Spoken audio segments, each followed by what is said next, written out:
E aí, meu povo, está começando mais um podcast Música com Café. Eu sou Edson Café e hoje eu tenho um convidado muito especial para mim, meu mestre, o Wellington Filho. Se apresente, pai. Tudo bom, mestre? Boa tarde, pessoal. Me chamo Wellington, sou músico, sou professor, sou violonista e sou, mais especial ainda, amigo desse queridão aqui que é o Mestre Café. Wellington, me diga como e quando, se não tiver datas, não tem problema. Como foi que começou o seu estudo com o seu primeiro instrumento? Em que ano? Como foi? Certo. Bem, eu estava na escola ainda, no fundamental, e tinha um projeto de violão na escola Luiz Felipe. E o projeto durou um final de semana, depois não teve mais aula. E aí foi quando eu comprei meu violão, fiquei aprendendo em casa com o Cifra Clube. E aí eu passei um ano, isso quando eu tinha 13 anos de idade. Aí passei um ano aprendendo sozinho. E no ano seguinte eu consegui me matricular na escola de música. E aí foi onde eu conheci toda uma galera. Conheci você na época, conheci o Wanderson, conheci o Arielson, o Wellington. Aí passei a estudar na escola de música. Então eu acredito que foi nesse período, assim, quando eu tinha 13, 14 anos, que teve esse momento de estudar tanto na escola, depois sozinho e por fim na escola de música. Você lembra quanto tempo foi? Certo. Bem, na escola de música de Sobral, eu acho que eu fiquei de 2013 até 2009, perdão, de 2009 até 2015. De 2009 até 2015 eu estudei. Nossa. E o violão foi só o seu único instrumento? Sim, eu nunca quis aprender nenhum outro instrumento, porque eu sempre fui muito fissurado pelo violão, porque as músicas que eu escutava, o violão era o que se sobressaía mais, sabe? E eu sempre quis tocar muito Legião Urbana, sempre Capital Inicial, então era aquele pop rock brasileiro, e aí o violão era o instrumento, digamos, o principal. E aí eu gostava muito disso. E aí eu nunca me interessei por outras coisas até então. Então sempre foi o violão. Sempre foi o violão, né? Tu trouxe violão? Não trouxe. Já vou pegar pra tocar uma coisinha. Beleza. E quem te ajudou nessa aprendizagem? Bem, eu sou muito grato ao Adilson e ao professor Carlos, que eram Não, tô esquecendo mais um também, Reginaldo Fialho. Sim. Então, o Adilson, o Reginaldo e o professor Carlos, os três foram meus professores aqui na escola de música. Eu sou muito grato pelo aprendizado, e não só pelo aprendizado, mas por estar perto deles, porque só de eu estar perto eu sabia o que é que eles estavam passando. Naquela época o Adilson era muito jovem, sabe, Café? Sim. E aí eu escutava ele falando, hoje eu tenho uma gig ali, não sei o que, ainda tenho que estudar o repertório. Eu estou estudando tal livro de harmonia. Então, desde cedo eu tive muito de perto, assim, essa experiência de ver como um músico profissional e como um professor se portava. E aí tive aula com os três, aprendi a ler partitura, aprendi essa parte de violão mais voltado para MPB. E o Adilson, especificamente falando dele, ele me inseriu no primeiro grupo de choro aqui da escola de música, que foi o Choruaru. E aí eu comecei a tocar no Choruaru, e aí foi quando eu comecei a escutar choro, samba, e aí foi quando começou a paixão, né? Eu endoidar de vez. Exatamente, a paixão, quando começou tudo ali. Além dos professores daqui, você teve inspiração fora daqui? Sim, mestre. Porque assim, quando eu entrei aqui, parece que tudo foi se expandindo. Então eu comecei a saber de festivais de música, né? E aí foi quando eu tive uma das principais experiências, que foi participar do Festival da Ibiapaba, em 2012. E aí lá eu conheci o Zé Paulo Becker. É um violonista excepcional. E aí eu me inspirei muito nesse cara. Também tive a honra de conhecer o Tarcísio Sardinha, que é de Fortaleza. Me inspirei bastante no jeito dele. E aí, não apenas isso, mas o que eles escutavam de música. Participar do Festival da Ibiapaba abriu outros horizontes. Então eu acredito que essa troca de experiência, de vivenciar essas coisas, foram muito importantes para mim, sabe? Sim. Eu acredito que você não tenha tido dificuldade. Mas você teve alguma dificuldade nesse processo de aprender? Sim, no começo eu tive. Essa sua pergunta, ela é muito legal, porque ela faz a gente refletir sobre o quanto que a gente amadurece nessa nossa caminhada com a música. Sim, sim. E aí, quando você me perguntou isso agora, eu acabei de me lembrar, eu tenho uma vaga lembrança de eu tentando aprender a sua maneira do Capital Inicial, que é Si menor, Sol maior, Lá maior e Ré maior. E eu tentando aprender a tocar pestana, e eu só pensando comigo, eu nunca vou conseguir tocar um acorde com pestana, é muito difícil. E aí, de tanto eu insistir naquilo, mestre, aí quando eu comecei, eu fiquei doido. Ai meu Deus, eu quero estudar mais, conseguir tocar mais. E aí as dificuldades vinham aparecendo e eu gostava quando elas apareciam, porque eu ficava persistindo naquilo e aí eu ia resolvendo. Mas assim, tive dificuldade com pestana, tive dificuldade com o violão ruim, porque estudar com violão ruim é muito... enfim. E aí, acredito que posso dizer... Mas assim, até então, material naquela época de 2009, 2010... Você falou que usava o Cifra Clube. Cifra Clube. Você ia no SAIB, imprimia ou ficava lá no Exatamente isso. Naquela época... eu acho que você se recorda. Naquela época, 2009, pra gente conseguir material ainda era difícil. Não é como agora não. Hoje a gente consegue. Mas em 2009 ainda a gente tinha dificuldade do material. E o Cifra Clube, ele estava no início. O Cifra Clube estava com poucos vídeos ainda. Uns 50 vídeos assim no canal deles. As cifras, a maioria assim, algumas estavam erradas, aí você tinha que escutar e tirar melhor. Então assim, tive essa dificuldade do material, de algumas coisas técnicas que eu precisava conversar com o professor, aí não tinha sempre um professor à minha disposição. Mas assim, tudo isso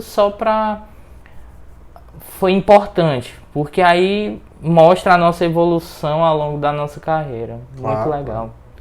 E, mestre, quais bandas você já passou por aqui? Você já participou?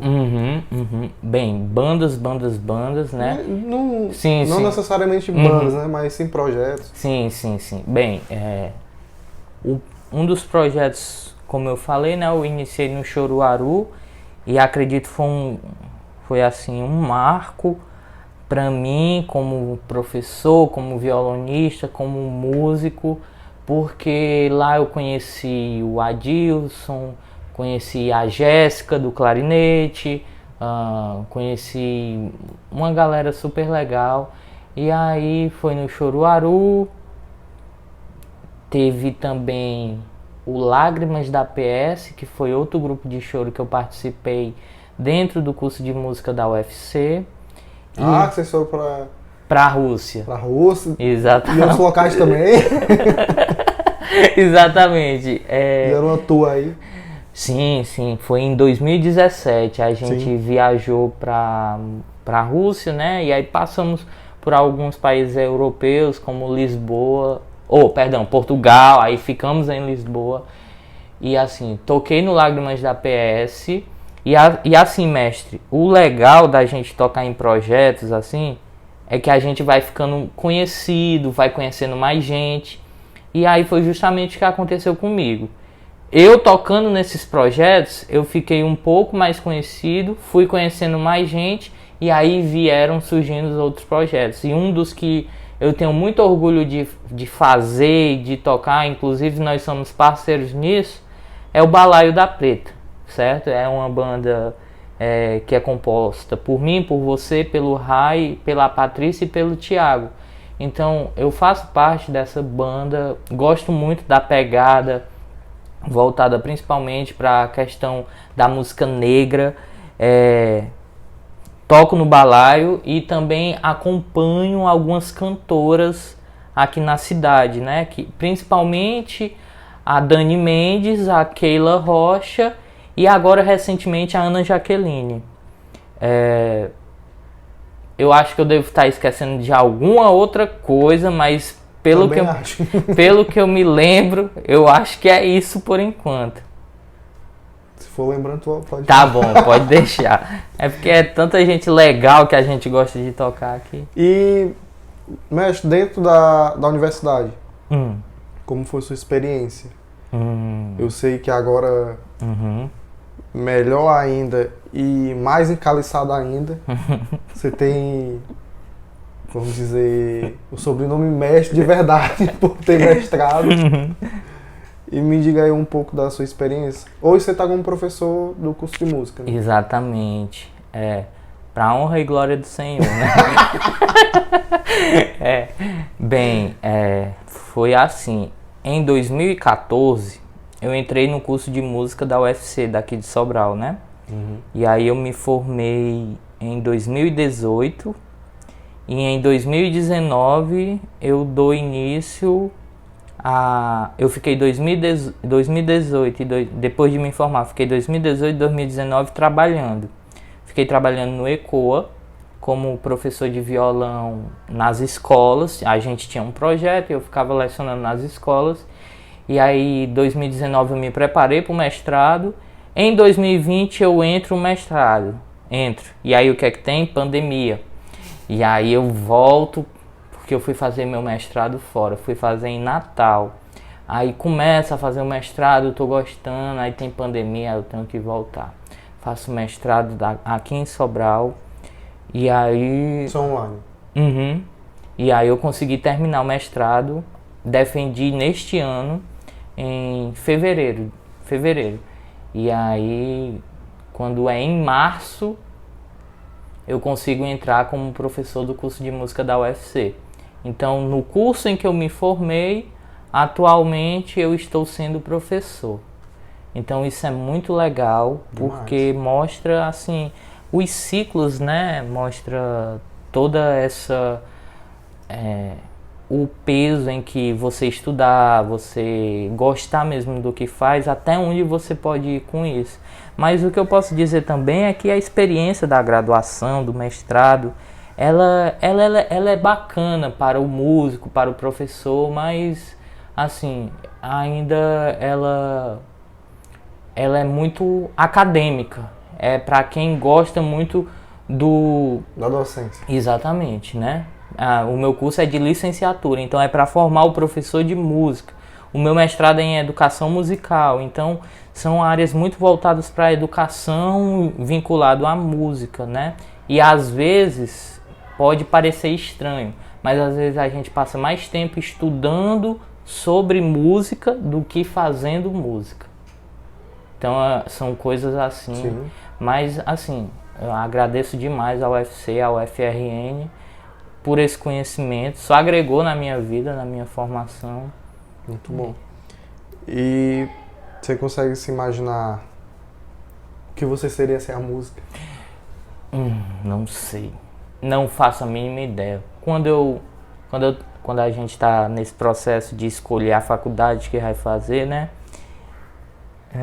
Eu estava no 3º ano, aí tinha horas que eu queria fazer bacharelado em física. Em física? Em física. O que tu ia fazer lá?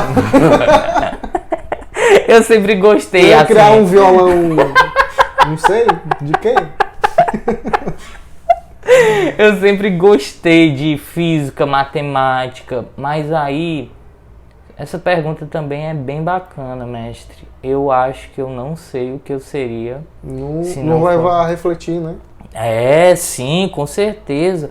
Mestre, é tão chato você fazer uma coisa, trabalhar com uma coisa que você não gosta, você não quer. E eu vejo muita gente assim, né? E às vezes eu agradeço muito por a gente trabalhar com o que a gente gosta. Isso é muito importante. Porque a galera, assim, a gente tá num mundo doente, né? Infelizmente, por tudo que acontece, assim. E aí, a gente meio que... A gente é agraciada. A gente, graças a Deus, a gente consegue trabalhar com o que a gente gosta e ainda nos sustentar com isso. Então a gente não tem tantos problemas. Eu imagino assim, gosto de pensar por esse lado. Então eu não sei lhe responder o que, se não fosse a música, eu não sei lhe responder assim. Talvez eu fosse um físico. Um físico frustrado. Sim, exatamente. Talvez eu fosse isso. Você consegue definir a música em uma frase? A música é minha vida. É isto. Totalmente, né? É minha vida. Não sei. Ela me deu emprego, me deu amigos, me deu vivências, experiências, sentimentos. Então a música, ela não é só som. A música é minha vida, assim, sabe? Tudo relacionado à minha vida gira em torno da música. Tudo. Muito bom. Então é isso. Eu trago os convidados para cá, mestre, pra gente conhecer um pouco da história de cada artista. E também eu divulgo o seu trabalho, não só que você toca, mas sim suas redes sociais, seu contato para quem quiser lhe contratar, alguma coisa assim. Então fique à vontade para divulgar seu trabalho. Pronto. Então, pessoal, quem quiser saber mais um pouco sobre o meu trabalho, é só seguir lá no Instagram, @welitofilho. E eu sempre, de vez em quando, postando alguma coisa lá relacionado a algum show que a gente vai estar fazendo, a algum evento relacionado à aprendizagem de música. Então é só seguir, @welitofilho, UELITO. É com U, não é com W não. É com U, gente. Valeu, mestre. Valeu, mestre. Satisfação. Muito obrigado, pai. Eu que agradeço.